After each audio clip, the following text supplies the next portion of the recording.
पासून प्रतीक्षित असलेल्या गोवंश हत्या प्रतिबंध कायद्यावरती राष्ट्रपती प्रणव मुखर्जी यांनी स्वाक्षरी केली। त्यामुळे या कायद्याला मंजुरी मिळालेली आहे। गोहत्या बंदी करता महाराष्ट्राने प्रस्ताव पाठवला होता। गेल्या 19 वर्षांपासून हा कायदा प्रलंबित होता। युती सरकारच्या काळामध्ये महाराष्ट्रात हा कायदा करण्यात आला होता। संमतीकरता केंद्राकडे हा कायदा पाठवण्यात आला होता। मात्र केंद्राने काही सुधारणा सुचवत राज्याकडे हा कायदा परत पाठवला होता। त्यानंतर राज्यात सत्तांतर झाल्याने अनेक वर्ष हा कायदा बासनात गुंडाळून ठेवण्यात आला होता। अखेर या कायद्याला राष्ट्रपतींची मंजुरी मिळाल्यामुळे आता राज्यामधल्या गायींची कत्तल रोखली जाणार आहे।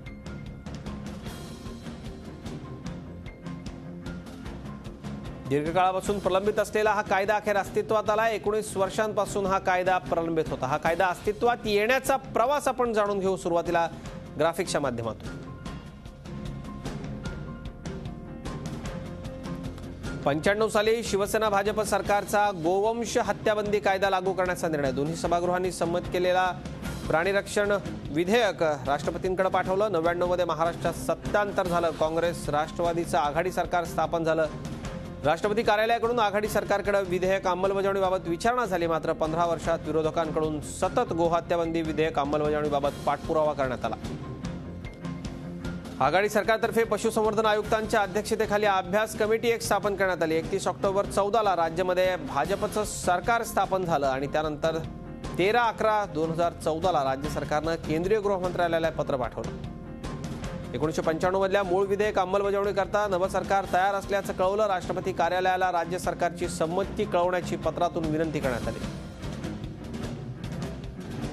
आणि 26/2/2015 राष्ट्रपतींनी या कायद्याला अधिसंमती प्रदान केली। तर अशा पद्धतीने हा गोवंश हत्याबंदी कायदा 2 फेब्रुवारीपासून राज्यामध्ये लागू करण्यात आला। या महत्त्वाच्या निर्णयाला हिंदुत्ववादी संघटनांनी खूप दिवस सतत त्याचा पाठपुरावा केला होता आणि हा कायदा आता लागू झाल्याबद्दल हिंदुत्ववादी संघटनांनी राज्य सरकारचे आभार मानलेले आहेत। मात्र असं असलं तरी एकीकडे हिंदुत्ववादी संघटनांना आनंद झाला आहे, मात्र काही लोकांचा याबद्दल किंतु परंतु आहे। त्यांचं म्हणणं आहे गायीची हत्या किंवा सदृढ गोवंशाची हत्या होत नव्हतीच राज्यामध्ये। मात्र एकूण गोहत्या बंदीच्या बाबतीमध्ये काही लोकांची मतं वेगळी आहेत। या सगळ्याची चर्चा आपण आता करणार आहोत। आपल्याबरोबर व्यंकटेश आबदेव असणार आहेत, विहिपचे केंद्रीय मंत्री। आपण त्यांचं स्वागत करूयात। व्यंकटेश आबदेवजी, स्वागत या चर्चेमध्ये आपलं। आपल्याबरोबर सुधीर मुनगंटीवार असणार आहेत काही वेळ, अर्थमंत्री राज्याचे। सुधीरजी, आपलंही स्वागत या चर्चेमध्ये। आपल्याबरोबर MIMचे आमदार वारिस पठाण असणार आहेत या चर्चेमध्ये। वारिस पठाण साहेब, आपलं देखील या चर्चेमध्ये खूप खूप स्वागत। सगळ्यात आधी सुरुवातीला मी जातोय ते व्यंकटेश आबदेव यांच्याकडे। व्यंकटेशजी, या नंतर हा कायदा अस्तित्वात आल्यानंतरची कालही आपण बोललो, तुमची प्रतिक्रिया आजही मला हवी आहे। काय नेमकी प्रतिक्रिया आपली या कायद्यानंतर? आता राज्यामध्ये गोवंश हत्याबंदीला पूर्णपणे कायद्याने बंदी घालण्यात आलेली आहे। काय आपली प्रतिक्रिया पाहिजे?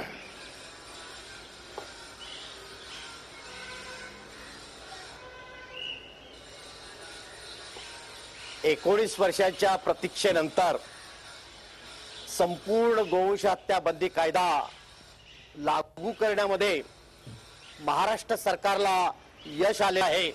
त्यांनी तो लागू केला याबद्दल देवेंद्र फडणवीस यांच्या नेतृत्वाखाली महाराष्ट्र सरकारचं मी अभिनंदन करतो। राष्ट्रपती महोदयांना देखील धन्यवाद देतो। या कायद्यामुळे महाराष्ट्रातील करोडो शेतकरी सुखावलेला आहे, आनंदित झालेला आहे। करोडो हिंदू समाज हा आनंदित झालेला आहे। त्यांना असं वाटायला लागलेलं आहे की आपल्या भावनांचा सन्मान झालेला आहे आणि खऱ्या अर्थाने छत्रपती शिवाजी राजांचं हे राज्य आहे असं वाटायला लागलेलं आहे।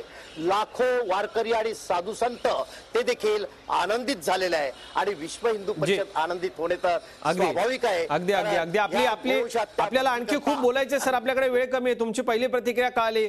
आपण सुधीर मुनगंटीवारांची प्रतिक्रिया घेऊयात। गोवंश हत्या विधेयक मंजूर झालं, मुनगंटीवारजी, हे श्रेय नेमकं कोणाचं आहे? आपली काय प्रतिक्रिया आहे यानंतर?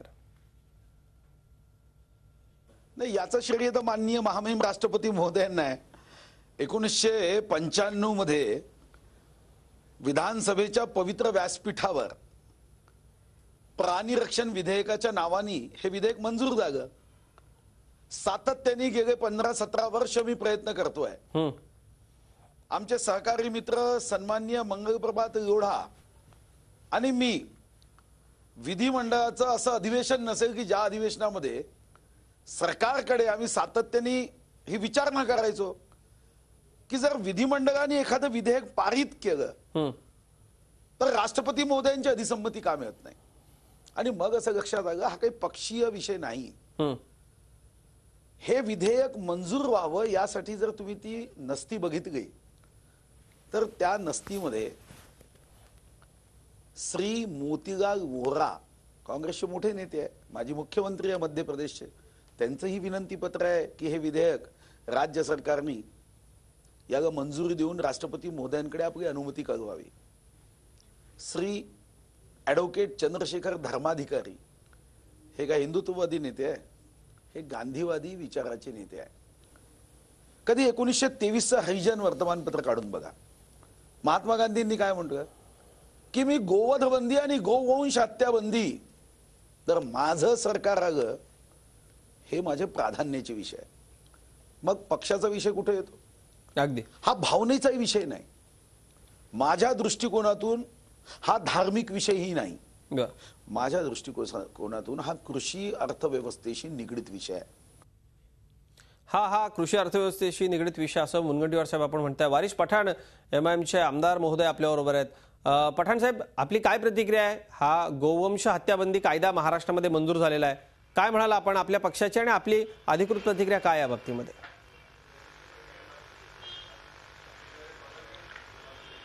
देखिए, ये काउ स्लॉटर था, ये महाराष्ट्र में तो ऑलरेडी बैंड था. काउ स्लॉटर वाज ऑलरेडी बैंड. लेकिन अभी जो प्रेसिडेंट साहब ने इस पे बिल पास कर दिया है, 1995 के अंदर ही जब शिवसेना का राज था, बीजेपी शिवसेना, उस वक्त काउ स्लॉटर को बैंड किया गया था. अभी प्रेसिडेंट साहब ने उसका बिल करके ये किया है कि अभी से जो काउ स्लॉटर होगा उसमें शायद इन्होंने कुछ पेनल्टी भी लगाई है, कुछ नॉन बेलेबल ऑफेंस भी किया है इसको. तो ये सब चीज करके कारण ये है कि देखो अभी इससे जो गरीब लोग थे जिनकी टेनरीज चलती थी, ये काव का जो खाल, इससे लेदर के गुड्स बनते थे, ये सब नुकसान है. ये कुरैशी जमात है पूरे महाराष्ट्र में, पूरे हिंदुस्तान में जो इस तरह का व्यापार करती थी. आज उस जमात को भी नुकसान आप पहुंचा रहे हो. ये डेमोक्रेसी के अंदर आप इस तरह का जो प्रस्ताव रखते हो बैंड करने का, ये मैं समझता हूं कि सही नहीं है. हर इंसान को अपनी तरह का धंधा करने का, व्यापार करने का हक है. अगर किसी को वो चीज नहीं खाना है, किसी को उस चीज से परहेज है, तो वो उसको ना हाथ लगाए, उसका नहीं सेवन करे. लेकिन आप कंप्लीट एकदम बैंड लगा देना, ये मैं समझता हूं कि बराबर. लेकिन फिर भी प्रेसिडेंट साहब ने किया है तो इसका लीगल नोटिस लेंगे, इसको लीगली जो भी कर सकते हैं वो करेंगे. लेकिन काव का बैंड पहले ही था, अब इसको बिल पास करके प्रेसिडेंट साहब ने मोहर लगा दी है. और इसका वजह से अभी ये होगा कि कुछ लोग, देखिए हमारे इसमें तो पहले ही था कि बकरी ईद जब आती थी उस वक्त कुछ किस्म की जो काव रहती है उसकी कुर्बानी नहीं होती थी. मगर कुछ ऐसे जानवर हैं जिनकी कुर्बानी हम करते थे. आज कंप्लीट बैंड लगाने की वजह से ये हो गया है कि हम अब कुर्बानी भी नहीं कर सकेंगे. जो कुछ बीफ लवर्स थे वो कुछ उसको खा नहीं सकेंगे. और इस प्रतिबंध को लगाकर मैं समझता हूं फायदा क्या हुआ है ये तो नहीं समझ में आ रही है इस वक्त बात उनको कुछ भी. हाँ, मगर जरूर कुछ व्यापारियों को जो लेदर का काम करते थे, कुरैशी जमात वाले इसका व्यवहार करते थे, कुछ लोग इसको खाते थे, उनको जरूर नुकसान हुआ है इस चीज से. तो ये इस चीज के बारे में सरकार को सोच विचार करके फैसला लेना चाहिए था. पर अब इसके बारे में भी देखेंगे लीगली जो भी कर सकते हैं.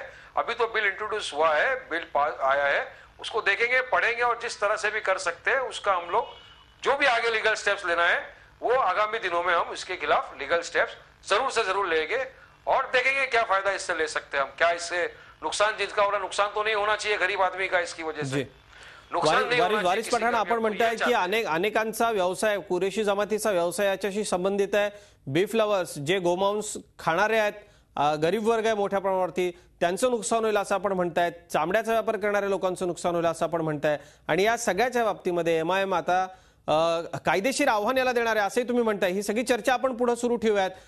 एखाद्या धर्माच्या भावना जर दुखावल्या जात असतील तर याच्यामध्ये आपण समजुतीची भूमिका घेऊ शकत नाही का, हाही एक मुद्दा आहे. व्यंकटेश आबदेव यांच्याकडे आपण जाऊयात एका ब्रेक नंतर. व्यंकटेश आबदेव आहेत आपल्याबरोबर, आपण थेट त्यांच्याकडे जाऊयात. आबदेव साहेब, वारिस पठाण म्हणतायत की कुरेशी जमातीचं सगळं पोटपाणी याच्यावरती अवलंबून आहे. बीफ लवर्स होते, ज्यांना जे गोमांस खात होते, ज्यांचा व्यापार आहे चामड्याचा, अशा लोकांवरती अन्याय आहे. लोकशाहीमध्ये असं होता कामा नये. ते कायदेशीर दाद मागणार आहेत असं म्हणतात या सगळ्या बाबतीत. आपण काय म्हणाल? किंवा आता कुर्बानी द्यायला अडचणी होणार आहे ईदच्या वेळेला, असाही त्यांचा मुद्दा आहे. काय म्हणाल आपण या बाबतीत? मध्ये हे पण आहे की बहुसंख्य समाजाच्या करोडो लोकांच्या श्रद्धांचा सन्मान करायला हवा. जे गाय जसं श्रद्धेचं प्रतीक आहे, धार्मिक प्रतीक आहे, त्याचप्रमाणे नुसतं धार्मिक आणि श्रद्धेचं प्रतीक नाही तर मुळात गायीला एवढं महत्व का दिलं? गाय हमारी माता है, देश धर्म का नाता है असं का म्हटलं गेलं? याचं कारण असं आहे की गायीचा आणि गोवंशाचा उपयोग आमच्या शेती करता होतो. भारत हा कृषी प्रधान देश आहे आणि लाखो करोडो शेतकऱ्यांकरता गाय ही देणगी आहे आणि त्याच्यामुळे गायीच्या वंशापासनं गायीपासनं, बैलांपासनं, वासरांपासनं त्यांची कृषी, त्यांची शेती ही विकसित होणार, त्याच्यावरती अवलंबून आहे ती. आणि त्याच्यामुळे नुसतं दूध नाही, भाकड गाय देखील तिच्या मलमूत्रापासनं, तिच्या शेणापासनं, तिच्या मूत्रापासनं उत्तम अशी शेती होते, खत होऊ शकतं. आणि आज युरिया आणि केमिकल्स वापरून जे आपण शेती करीत आहोत तर त्यामुळे शेतीची वाट लागलेली आहे. नाही, त्यांचं म्हणणं असं आहे की ज्यांना खायचंय ते गोमांस खातील, ज्यांना व्यापार करायचा आहे ते व्यापार करतील, ज्यांना करायचं आहे त्यांनी करू नये. तर मग असं बंधन का, असा कायदा का? या कायद्याला त्यांचा विरोध आहे असं त्यांचं म्हणणं आहे. काही मुद्द्यावर येतो मी. एक लक्ष, त्यांची पोटदुखी कुठे आहे हे मला माहिती आहे नक्कीपणे. कुरेशी समाज एक छोटासा गट आणि त्यांचा धंदा त्याच्यावरती अवलंबून राहावा. म्हणजे करोडो लोकांची वास्तविकता ह्या शेतकऱ्यांमध्ये काय मुस्लिम नाहीत काय, ख्रिश्चन नाहीत काय, ते पण आहेत. त्यांची पण शेती त्यांच्यावरती अवलंबूनच आहे ना, त्यांचं नुकसान होणार आहे ना. गाय गोवंश वाचला तर मुसलमानाचा फायदा आहे, ख्रिश्चनाचा फायदा आहे, हिंदूचा फायदा आहे, सगळ्यांचा, शेतकऱ्यांचाच फायदा आहे ना. परंतु जर का कुरेशी समाजाचा जर का तो छोटासा धंदा दुसरा धंदा करावा, त्यांनी दुसरं लेदर करू शकतं, गायचंच लेदर वापरलं पाहिजे असं काही कंपल्सरी आहे काय? आणि दुसरं असं की त्यांची पोटदुखी काय की आम्हाला गोमांस खायला मिळणार नाही. गोमांस खायला मिळालं नाही तर काय मरणार आहेत काय? दुसरं मांस खा की, हा बकऱ्याचं मांस खा ना तुम्ही, खायचंच आहे तर. आणि गोमांस खाण्याचा हट्ट कशा करता पाहिजे? अरे जर का शेतकऱ्यांची शेती मरणार आहे त्याच्यामुळे आणि तुमची मात्र चैन तुमच्या जिभेचे चोचले आणि त्या जिभेच्या चोचल्यांकरता तुम्हाला स्वातंत्र्य पाहिजे गोमांस खाण्याचं आणि त्याच्याकरता हा कायदा करू नका. कायद्याला आपण वारिस पठाणांना विचारूयात. तर माझ्याकडे वेळ अगदी थोडासा आहे. एका ब्रेकसाठी मला आणखी थांबायला लागतंय. ब्रेक नंतर वारिस पठाण मी आपल्याकडे येतोय. एक छोटासा ब्रेक. वारिस पठाण आपल्याबरोबर आहेत, आपण थेट त्यांच्याकडे जाऊयात. वारिस पठाण साहेब, आपण ऐकलं आबदेव यांचा आक्षेप काय की गोमांसच काय, इतर काही दुसरं आपण खाऊ शकता, किंवा कुरेशी समाज हा छोटासा आहे, इतरांच्या धार्मिक भावना दुखावल्या जातील म्हणून आपण का काळजी घेत नाही, किंबहुना दुसरं एखादं मांस आपण खाऊ शकता, गोमांसाचाच आपला हट्ट काय, असा सवाल आहे आबदेवांचा. देखिए, ये सवाल सिर्फ कुरैशी जमात छोटी है उसका नहीं है. बहुत सारे मुस्लिम लोग खाते हैं, बहुत सारे नॉन मुस्लिम लोग भी खाते हैं, जापान में लोग खाते हैं, इसको अमेरिका में लोग खाते हैं, हर तरह के लोग खाते हैं. हाँ, मगर ये कुरैशी जमात का जो समुदाय है ये उसका व्यापारी था. हमने काव पे आपने लगा दिया प्रतिबंध, आपने बैल पे लगाने की कोशिश कर रहे हो. बैल पे आप लगाएंगे तो क्या होगा आप समझो. 5 साल तक अगर किसी व्यक्ति ने काव या बैल नहीं खाया तो क्या आप रास्ते में इस तरह आराम से चल सकोगे? रास्ते में चलने की जगह नहीं होगी, इतने सारे काव रास्ते में घूमेंगे. ये तो कुदरत का निजाम था कि इस तरह के जो जानवर है उनको कट करके आप खा सकते हो, वरना आप रास्तों में चल भी नहीं सकोगे. और रहा सवाल किसी के सेंटीमेंट्स का, तो मैं आपको बताता चलूं, हम किसी के भी रिलीजियस सेंटीमेंट्स को हट करने में बिलीव नहीं करते. हम सबके रिलीजियस सेंटिमेंट की पूरी तरह से परवाह करते हैं, पूरी तरह रिस्पेक्ट करते हैं। हमको किसी के रिलीजियस सेंटिमेंट को हर्ट नहीं करना है, मगर यहाँ कुछ गरीबों के पेट का सवाल है। इससे कितने लोगों को रोजगार मिलता था, कितने लोगों के ऐसे धंधे व्यापार चलते थे, तो आप सब उसको नहीं देखोगे क्या? जमहूरियत में, क्या डेमोक्रेसी में यह दिखाया जाता है कि एक इंसान का जो गरीब आदमी धंधा करता है उसका धंधा भी आप बंद कर दोगे? और ये तो आपके ऊपर है, आपको खाना है खा सकते हो, नहीं खाना है नहीं खा सकते। आपको कोई फोर्स तो नहीं कर रहा है, कोई जबरदस्ती जबरदस्त बात तो नहीं है कि आपको इसे खाना ये आप वारिस पठाण, वेळ संपली आपली, पण एमआयएम कडून तुम्ही या सरकारच्या या निर्णयाला न्यायालयामध्ये आव्हान देणार आहात का? कोर्टात तुम्ही जाणार आहात का? हम अभी देखेंगे, हमारी बातचीत चल रही है, काफी समुदाय के साथ हम बात कर रहे हैं। हम इसके बिल को बराबर इससे पढ़ेंगे, कानून को बराबर से चेक करेंगे कि क्या प्रतिबंध लगाया है, क्या बैंड लगाया है, उसके बाद उसको स्टडी करके बराबर इससे लीगल ओपिनियन लेके जो भी लीगली हो सकेगा हमसे, हम पूरी तरह कोशिश करेंगे इसको लीगली बैंड को हटाने के लिए। जिस तरह से भी हम करना चाहेंगे लीगली करेंगे, जो भी इसमें कर सकते हैं हम लोग। अगदी वेळ आपल्याकडे कमी आहे, पण अब्देवांचं एक म्हणणं आहे की इतर प्राणी देखील तुम्ही कापू शकता, इतर प्राणी खाऊ शकता, पण एखाद्या समुदायाच्या जर भावना दुखावत असतील, तुम्ही म्हणताय भावना दुखवायच्या नाहीत, पण तरी देखील हा अट्टहास तुमचा कायम आहे। या पुढच्या काळामध्ये या आता कायदा तर झालाय, पण कायद्याला एमआयएम आव्हान देणार का किंवा इतर लोक सगळे आव्हान देणार का, हे पाहणं या उत्सुकाचं ठरणार आहे। आपण सगळ्या मान्यवरांनी या चर्चेकरता वेळ दिला, आपले खूप खूप आभार। या बातमीपत्रामध्ये इतकंच। ताज्या बातम्यांसाठी पाहत राहा झी 24 तास, रहा एक पाऊल पुढे। झी 24 तास, रहा एक पाऊल पुढे।